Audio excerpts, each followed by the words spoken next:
Замисляли ли сте се да замразите яйцеклетките си? Кога е най-добре да замразите яйцеклетките си? Питали ли сте се как точно се случва процедурата? Боли ли? Какво трябва да направите и откъде да започнете? Аз съм тук, за да ви помогна. Както при повечето медицински процедури, всичко започва с посещение при лекар. Запишете си час при акушер-гинеколог, специалист по репродуктивна медицина и направете план за процедурата по замразяване на яйцеклетки. Предварителната подготовка включва задължително гинекологичен и ехографски преглед, хормонални изследвания за оценка на яйчниковия резерв, микробиология, цитона маска и други, съобразно индивидуалните особености на всяка жена. Ако всичко е наред, вашият лекар ще стартира процедурата с хормонална стимулация на втория или третия ден от менструалния цикъл. Уверете се, че не приемате хормонални контрацептиви, а ако ползвате такива, уведомете вашия лекар преди началото на процедурите. Хормонална стимулация. Въз основа на резултатите, вашият лекар ще прецени каква хормонална стимулация на яйчниците е необходима, за да има оптимален брой годни за замразяване яйцеклетки. Не се препоръчва да се ползват схеми на естествен цикъл, без хормонална стимулация, когато целта е криоконсервация на яйцеклетки. Възможно е да сте объркани в началото, но ето някои въпроси, които може да зададете предварително на вашия лекар. Достатъчен ли е един цикъл? Как се поставят инжекциите? Колко време продължава процедурата? Има ли болка? Каква е цената на процедурата? Винаги може да потърсите второ мнение, ако не сте удовлетворени от отговорите и отношението. Преди да стартирате процедурата, е възможно да бъдете поставена под хормонален контрол на контрацептивни таблетки за няколко седмици, с цел да се програмира началото на стимулацията и да се синхронизират вашите фоликули.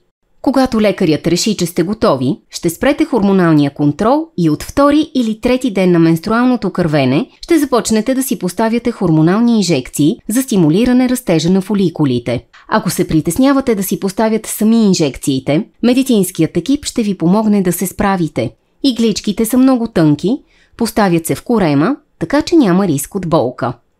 Ще продължавате да посещавате клиниката всеки ден и през ден за кръвни изследвания на хормоните и прегледи с ултразвук. Колко продължава цялата процедура? За начало си планирайте всекидневни посещения при лекаря в рамките на около 2 седмици.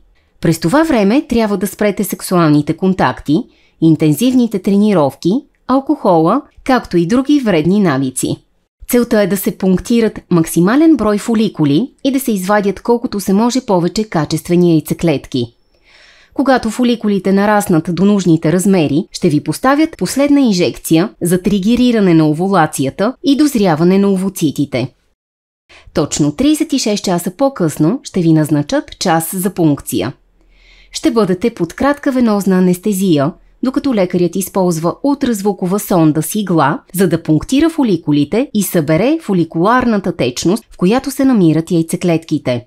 Обикновенно, след фоликулна пункция, оставате под наблюдение в клиниката за 2-3 часа, а след това специалистите препоръчват да почивате у дома за 2-3 дни. Усложненията са много редки, а евентуални болки или спазми, предизвикани от пункцията, преминават бързо. Какво правят ембриолозите? След пункцията започва работата на ембриолозите в лабораторията. Фоликуларната течност се изследва под микроскоп и намерените овоцити се поставят в специални петриеви панички с хранителна среда в инкубатор, който имитира температурата на тялото ви. Ембриологът ще ви информира колко годни яйцеклетки имате за замразяване. Самото замразяване става последния начин.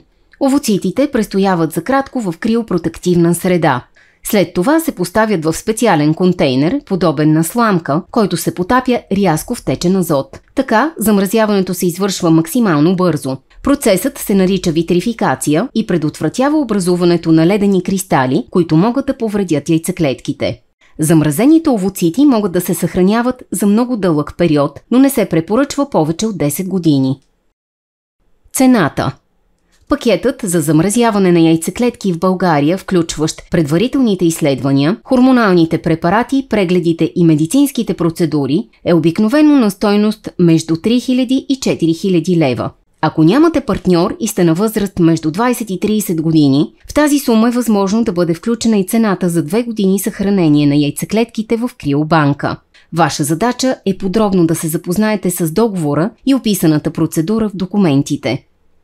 Важно е да помислите за смисъла на родителството.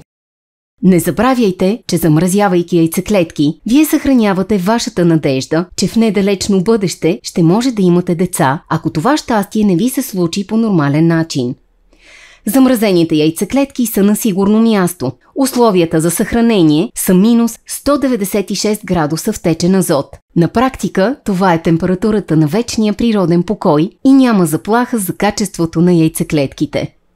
Но от биоетична гледна точка и с цел реализиране на навременно родителство, лекарите ще ви препоръчат да не отлагате дълго време майчинството.